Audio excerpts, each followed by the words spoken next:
A very good afternoon to you and welcome to Lunchtime News here on NTV Sports. You're here with me, Natasha Disanaika. Let's start off with a look at your headlines. The 2014 budget of Lanka Impulpe Pradesh Sabha, governed by the United People's Freedom Alliance, defeated for the second time. Farming lands at risk due to the scarcity of water in the Rajarata area. USA expresses regret over diplomatic row with India. Moving on to your stories in detail, the 2014 budget of the Lanka Impulpe Pradesh Sabha, governed by the United People's Freedom Alliance, was defeated today for the second time by a majority of 7 votes. Chairman of the Pradesh Sabha, Indu Gunatilaka, speaking to Newsfirst, said that 6 ruling party members voted against the budget. The 2014 budget of the Pradesh Sabha was presented to the chamber today for the second round of voting. 6 ruling party members and 3 opposition members voted against the budget. The opposition leader of the Pradesh Sabha abstained from voting. 1 member left the chamber at the time of voting. Thereby 9 votes were cast against the budget while only 2 votes were received in favour. The budget was defeated by a majority of 7 votes. Personal issues have led to this.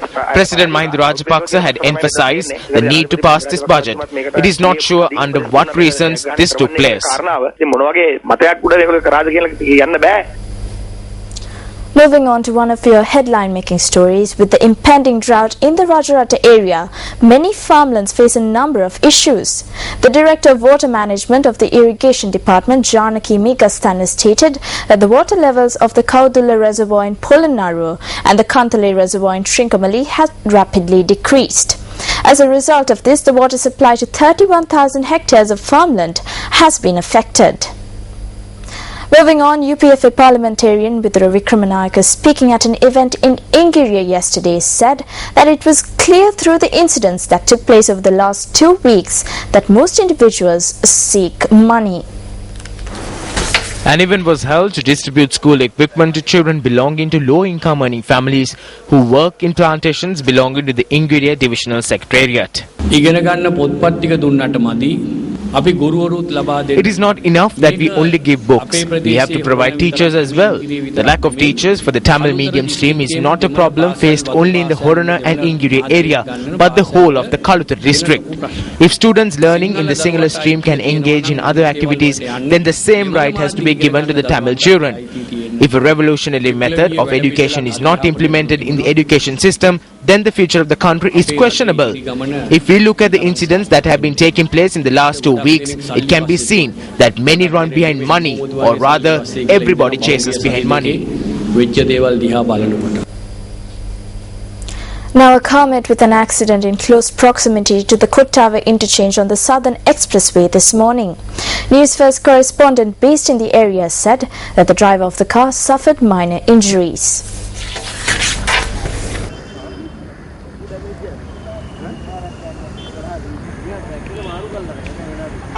A cop line from Gaul had met with the accident in close proximity to the Kottawa interchange on the Southern Expressway.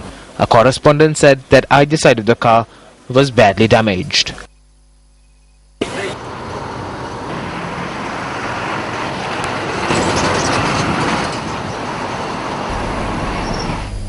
Moving on, the Sri Lanka Army is to deploy 150 Sri Lankan Army personnel for a United Nations peacekeeping mission in Lebanon. Army media spokesperson Brigadier Ruan Vanikasuriya said that the Army personnel who will be deployed to Lebanon have been given a special training. Army media spokesperson Ruan Vanikasuriya added that currently 150 Sri Lankan military personnel are deployed in Lebanon on peacekeeping missions. The Army media spokesperson said that in addition to this, a group of further 750 soldiers are on peacekeeping duty in Haiti. Now, today's U report is filed by Newsfirst U reporter Upul Mahesh from Gaul. This is the Martika Bridge located along the Gaul-Niagama main road. This bridge has no bridge fencing for the past 15 years, and therefore area residents request that a bridge fencing be put in place with immediate effect.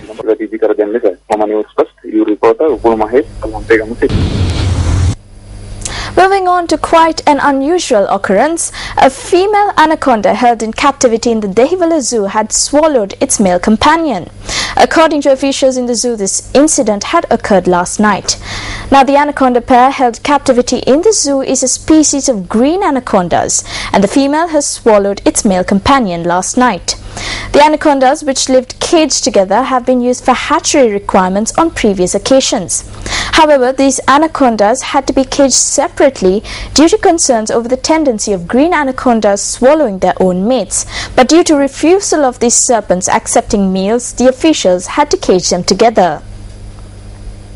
And that concludes our lunchtime news bulletin for today. Do stay tuned for live at 55 updates coming to you throughout the day.